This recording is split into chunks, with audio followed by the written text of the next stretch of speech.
a mountain pass with a really strong headwind. Hopefully that semi-truck slows way down so I can just tag along with him, or everyone's going to be going across this thing at like 10 miles an hour. Not a big fan of these. Well, we were down there. We've come up a little bit, but we're still going up. Still going up.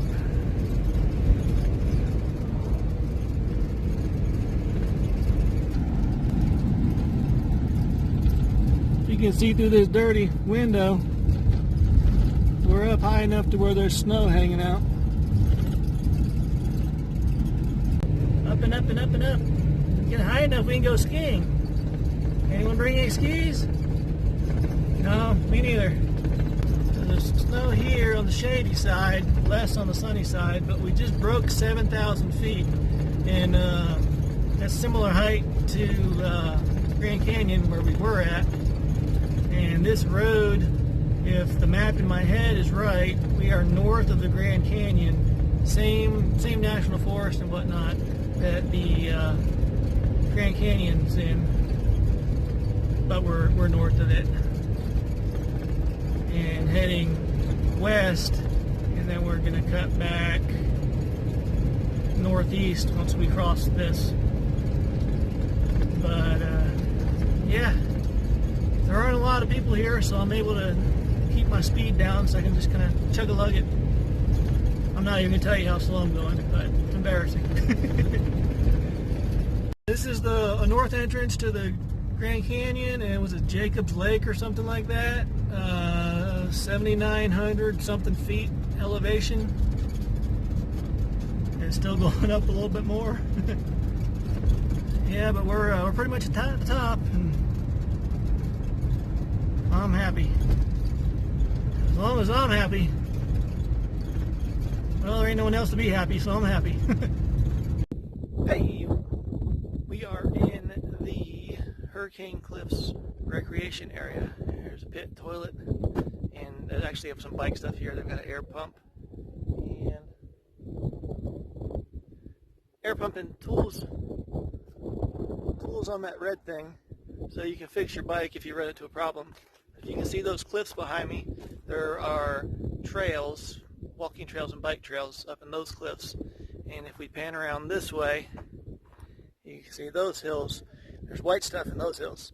The view here is great. I'll pan around and talk as I walk.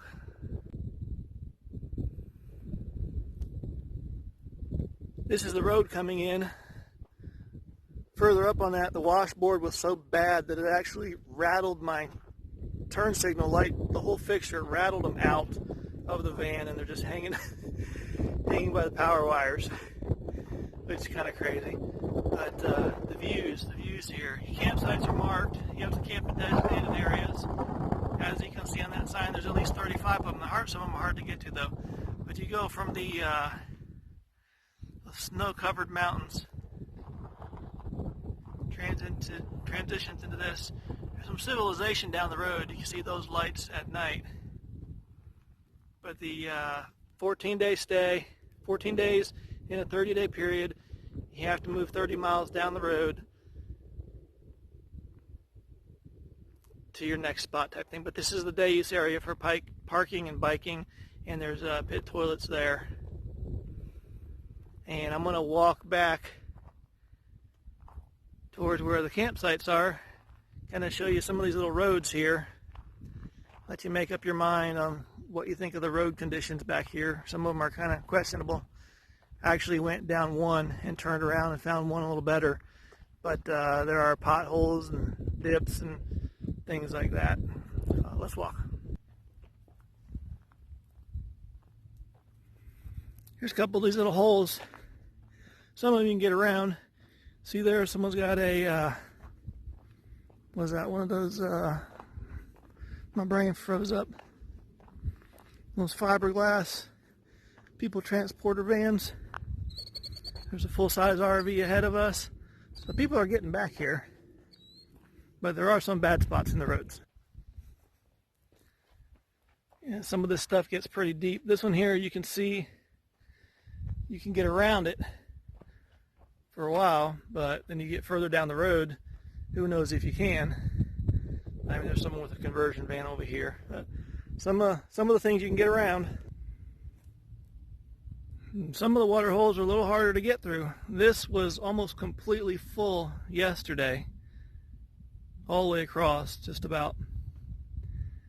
There's an RV up there somewhere. They may have come through today. Who knows? But yeah, some of this stuff you don't know what you're driving to get through, or you're going over some really bumpy terrain.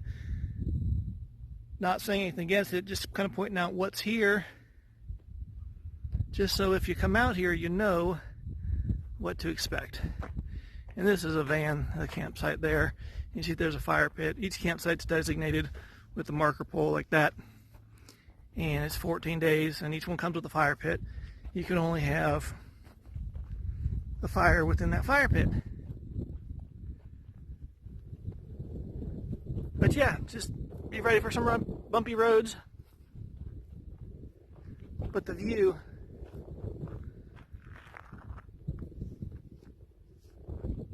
are spectacular.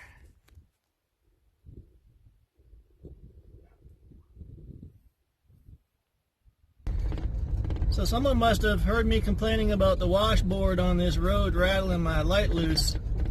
I haven't even published the video and they're already on it. Wow.